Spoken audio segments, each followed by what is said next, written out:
Muy buenos días. Hoy vamos a estudiar un caso de responsabilidad disciplinaria y fiscal ocurrió en el departamento ficticio de San Miguel y cuya protagonista es la ingeniera María del Pilar Caicedo. El contexto del caso es el siguiente.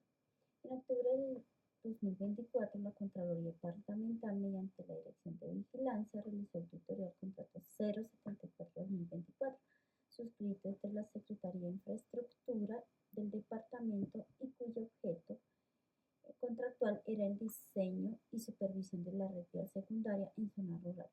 En este caso, la ingeniera Caicedo era la supervisora del contrato. Durante la auditoría, la Contraloría detectó varias irregularidades.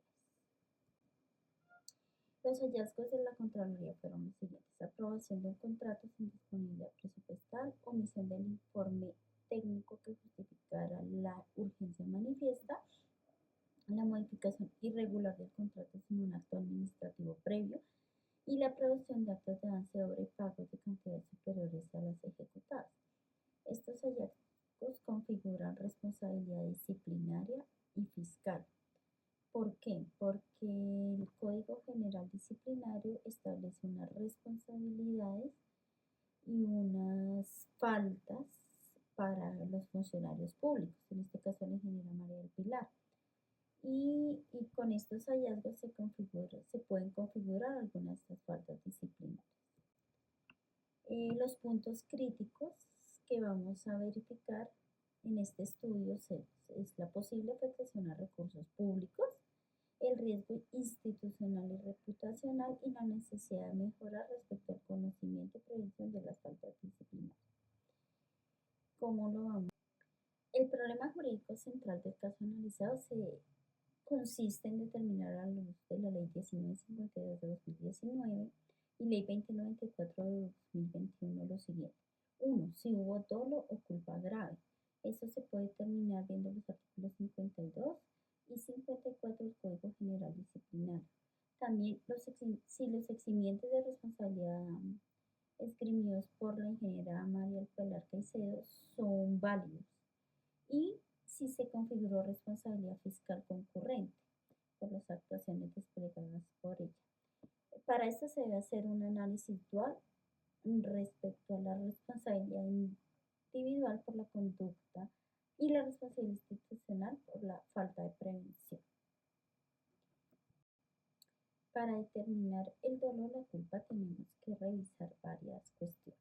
1. Si hubo violación al principio de planeación contractual, el cual es determinante en la actividad contractual del Estado. Si hubo incumplimiento del deber funcional por parte de la ingeniera María de la Caicedo y si hubo riesgos para los recursos públicos. Entonces, para poder hacer ese análisis tenemos que mirar primero que la planeación, según el Consejo de Estado, es uno de los pilares en la actividad contractual, el cual impone que la decisión de contratar no sea el resultado de la improvisación o la discrecionalidad de las autoridades, sino que obedezca a reales necesidades de la comunidad, cuya solución ha sido estudiada, planeada y presupuestada por el Estado con la debida antelación, con la única finalidad de cumplir los cometidos estatales. Entonces, a la luz del caso estudiado, podemos determinar que se infringió el principio de planeación. Otra cuestión que tenemos que tener en cuenta es el incumplimiento del deber funcional. Y el incumplimiento del deber funcional se da por no cumplir las responsabilidades y las obligaciones que le competen al servidor público, en este caso a la ingeniera Caicedo. Y si hubo riesgo para los recursos públicos. Entonces vamos a... Bueno, para determinar la graduación de la culpa tenemos que evaluar el elemento subjetivo. Y el elemento subjetivo en este caso tiene que ver con los eximientes de responsabilidad que alega la funcionaria investigada. En este caso ella alegó que había recibido órdenes verbales por parte de su superior inmediato, pero las órdenes verbales no exigen de responsabilidad disciplinaria cuando son contrarias a la ley.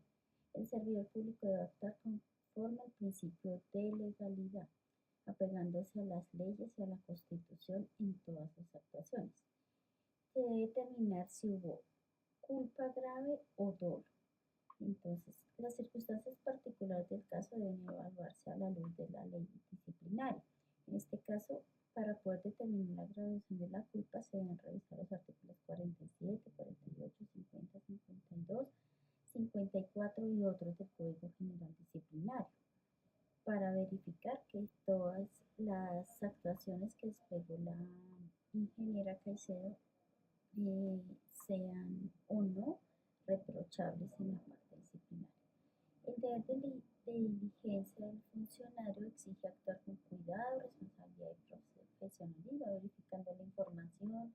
Hay que ser proactivos en el cumplimiento de los deberes funcionales. Hay que evitar ejecutar actos irregulares o ilegales, incluso si las órdenes vienen de superior.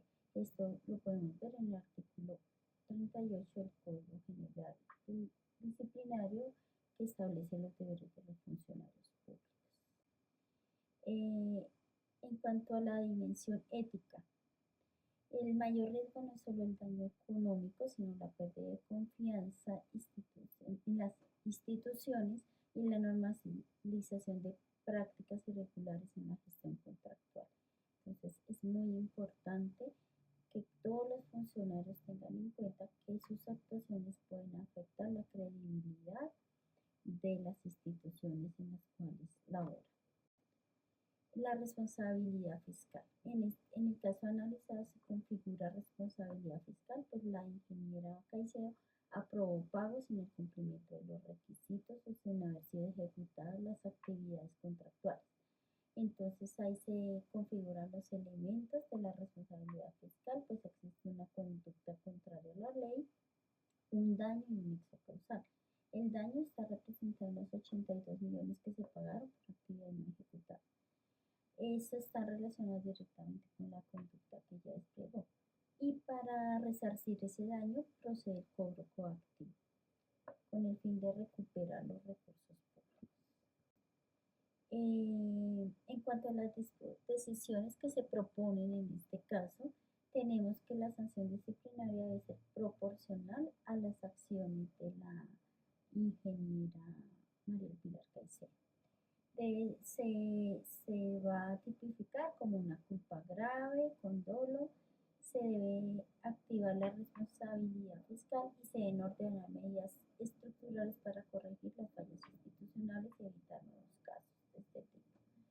Entonces, esas son unas de las decisiones propuestas y hay que fortalecer, para prevenir este tipo de casos es necesario fortalecer varios aspectos, entre los cuales tenemos la capacitación obligatoria en contratación estatal y supervisión contractual, establecer unos protocolos estrictos a seguir en todas las etapas contractuales, aplicando los principios de la contratación estatal y de la función administrativa.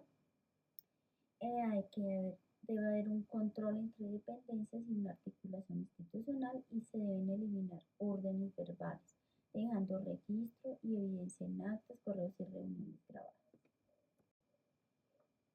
Medidas restaurativas. La ingeniera María Pilar dentro del proceso puede proponer medidas restaurativas para compensar el daño causado a la entidad. Uno puede ser la reparación del daño, otra medida restaurativa es la mejora institucional y otra es la cultura de la legalidad, para evitar que estos casos se repitan y para fortalecer la credibilidad institucional.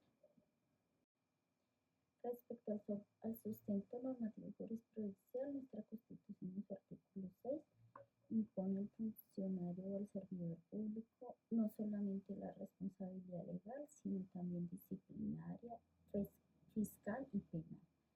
Y también el artículo 209 habla de la función administrativa, los principios de la misma, que deben ser observados por cada funcionario público. La ley 1952 de 2019 y reformada también o adicionada mediante la ley 2094 de 2021 establece todo el procedimiento disciplinario. Y ahí están todas las garantías todo lo que se debe tener en cuenta en el momento de hacer un proceso disciplinario a un funcionario público, siempre basado en la legalidad, el debido proceso, la ilícito sustancial y todas estas normas que garantizan el debido proceso. El Consejo de Estado y la Corte Constitucional han proferido varias sentencias hablando respecto a la infracción normativa y la responsabilidad objetiva. En este caso, hay dos sentencias, la sentencia 1076 de 2002, la cual dice que el juicio disciplinario no puede limitarse a la verificación de la infracción normativa, sino que debe establecer el grado de reproche subjetivo de la gente. Bueno, conclusión. Con la responsabilidad. El caso analizado implica responsabilidad disciplinaria y fiscal. Los eximientes son insuficientes, los eximientes de responsabilidad, y la decisión debe combinar sanción y prevención. Muchas gracias por su atención.